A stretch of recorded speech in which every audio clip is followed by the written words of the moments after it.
Bismillahirrahmanirrahim. Assalamualaikum warahmatullahi wabarakatuh. Yang saya hormati Ibu Ina Indriana SE MSc PhD selaku dosen mata kuliah seminar akuntansi dan rekan-rekan semua. Di sini saya Syarif Fadli dengan NIM 55522200033. Di sini saya akan mempresentasikan proposal penelitian saya dengan judul pengaruh komite audit dan kepemilikan institusional terhadap manajemen laba dengan CSR sebagai variabel moderasi. Baik, bab 1 pendahuluan. Yang pertama adalah latar belakang. Menurut SAK nomor 1 paragraf 2 tahun 2017, tujuan pelaporan keuangan umum adalah untuk menyediakan informasi keuangan tentang entitas pelapor yang relevan bagi investor saat ini dan calon investor, pemberi pinjaman, dan kreditur lainnya. Salah satu informasi yang sangat penting di dalam laporan keuangan suatu perusahaan ialah laba.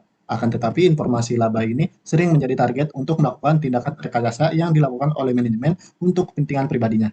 Tindakan oportunis manajemen ini dilakukan melalui berbagai macam cara, di antaranya dengan cara menentukan kebijakan yang sesuai dengan keinginan manajemen, sehingga laba perusahaan tersebut dapat diatur sedemikian rupa sesuai dengan kehendaknya. Fenomena kasus manajemen laba sudah banyak terjadi dalam dunia bisnis yang mengakibatkan kerugian bagi berbagai pihak. Salah satu kasus yang terkenal adalah kasus perusahaan Enron Corp.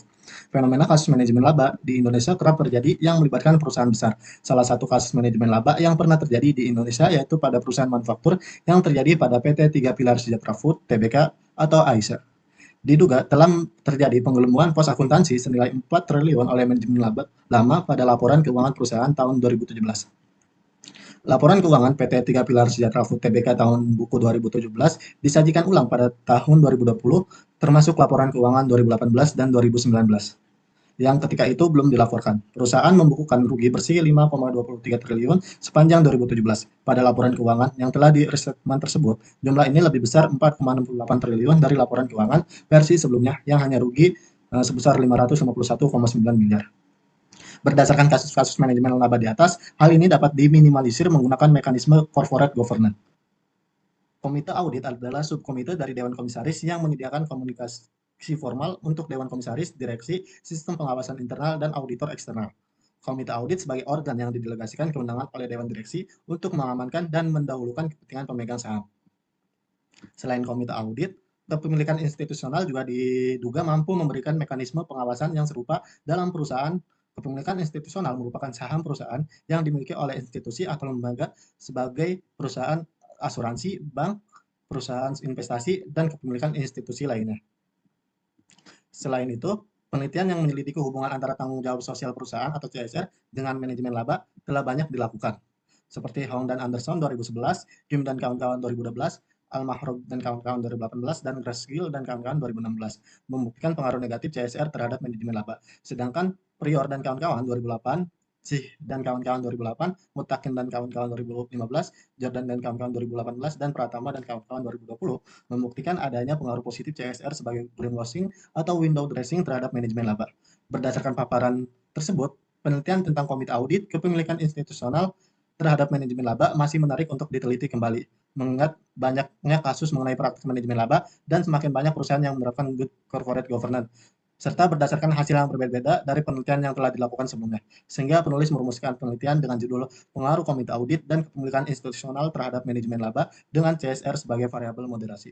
Rumusan masalah dan tujuan penelitian. Yang pertama, rumusan masalahnya itu apakah komite audit berpengaruh terhadap manajemen laba. Yang kedua, apakah kepemilikan institusional berpengaruh terhadap manajemen laba. Yang ketiga, apakah corporate social responsibility dapat memoderasi pengaruh komite audit terhadap manajemen laba.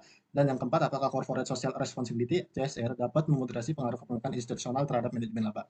Dengan tujuan penelitian yaitu yang pertama, untuk menguji pengaruh komite audit terhadap manajemen laba. Yang kedua, untuk menguji pengaruh kepemilikan institusional terhadap manajemen laba. Yang ketiga, yaitu untuk menguji apakah corporate social responsibility atau CSR dapat memoderasi komite audit terhadap manajemen laba.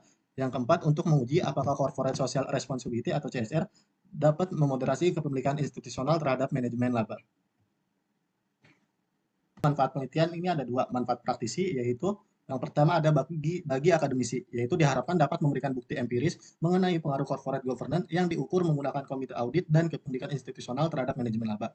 Yang kedua bagi regulator, diharapkan dapat memberikan informasi mengenai pentingnya peranan good corporate governance terhadap manajemen laba sehingga perusahaan dapat meminimalisir terjadinya praktik manajemen laba. Yang ketiga bagi pemegang saham atau stakeholder, diharapkan dapat menjadi sebagian bahan referensi yang dapat memberikan informasi dan pengetahuan sebagai bahan untuk menilai kualitas pelaporan keuangan perusahaan.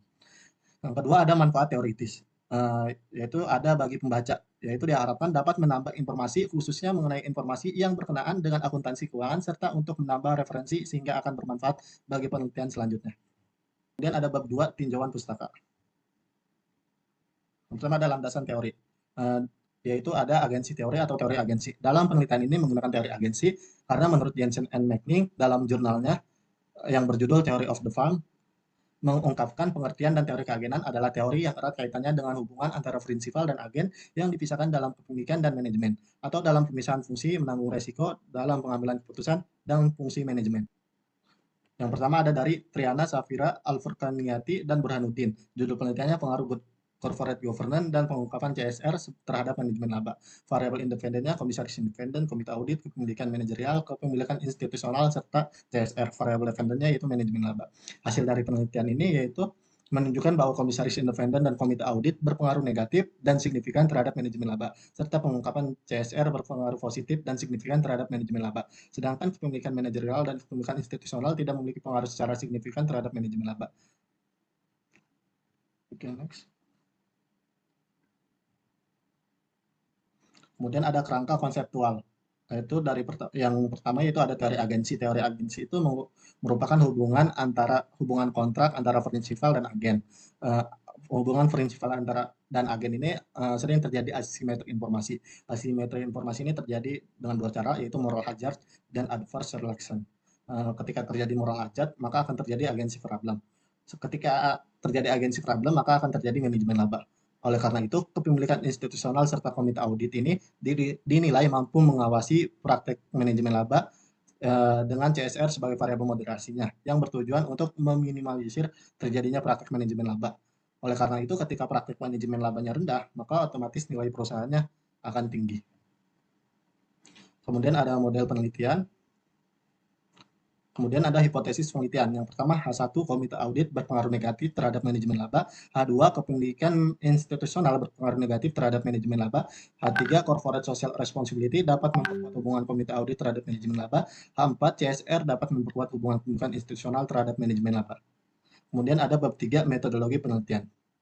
Yang pertama ada jenis penelitian. Penelitian ini menggunakan pendekatan kuantitatif, definisi operasional variabel. Manajemen laba yaitu merupakan tindakan yang dilakukan oleh manajemen yang bertujuan untuk kepentingan dirinya sendiri. Variabel ini diukur menggunakan discretionary accrual dengan menggunakan modified Jones model dengan skala rasio. Kedua ada variabel komite audit.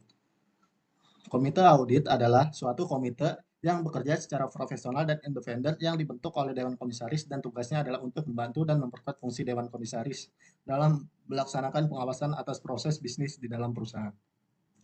Variabel ini diukur menggunakan jumlah anggota komite audit yang ada di perusahaan dengan skala nominal. Yang ketiga ada kepemilikan institusional, yaitu kepemilikan institusional, yaitu tingkat kepemilikan saham suatu perusahaan yang dimiliki oleh suatu institusi atau lembaga keuangan non-bank dari seluruh saham yang beredar dalam perusahaan. Variabel ini diukur menggunakan jumlah saham yang dimiliki oleh investor institusional dibandingkan dengan total saham perusahaan dengan skala rasio. Rumusnya itu KI sama dengan saham yang dimiliki institusi per jumlah saham beredar dikali 100. Yang keempat ada variabel CSR. Menurut Kumala dan Siregar 2020, dalam Giuliani dan Venti 2022, CSR yaitu kebijakan yang dilakukan oleh perusahaan sebagai reputasi perusahaan untuk mendatangkan keuntungan bagi perusahaan dalam sisi manapun. Tanggung jawab sosial dilakukan untuk memenuhi kontrak sosial, di mana ketika kontrak sosial itu tercapai, maka hal ini akan menghasilkan sebuah laporan keuangan yang berkualitas. Variabel CSR ini diukur menggunakan GRI, G4 dalam menganalisisnya. Kemudian ada populasi dan sampel. Populasi dalam penelitian ini adalah perusahaan dalam sektor konsumen cyclical. Sampelnya yaitu sebanyak 20 perusahaan dengan pengamatan selama 5 tahun yaitu 2020 sampai 2024 dengan kriteria perusahaan yang bergerak pada sektor tersebut yang sudah terdaftar di Bursa Efek selama tahun pengamatan. Yang kedua, perusahaan yang mempublikasikan laporan keuangan tahunan secara konsisten selama tahun pengamatan. Yang ketiga, perusahaan yang mengungkapkan kriteria GRI G4, tanggung jawab sosial perusahaan. Dan yang keempat, perusahaan yang tidak pernah delisting. Kemudian ada metode pengumpulan data, yaitu yang pertama ada studi pustaka, studi dokumentasi, dan yang ketiga field research. Kemudian ada teknik analisis data, yaitu statistik deskriptif, yaitu uji asumsi klasik, uji normalitas data, uji multikolinearitas, uji heteroskedastisitas, dan uji autokorelasi. Mungkin cukup sekian presentasi dari saya, kurang lebihnya saya memohon maaf. Wabillahi taufiq wal hidayah. Wassalamualaikum warahmatullahi wabarakatuh.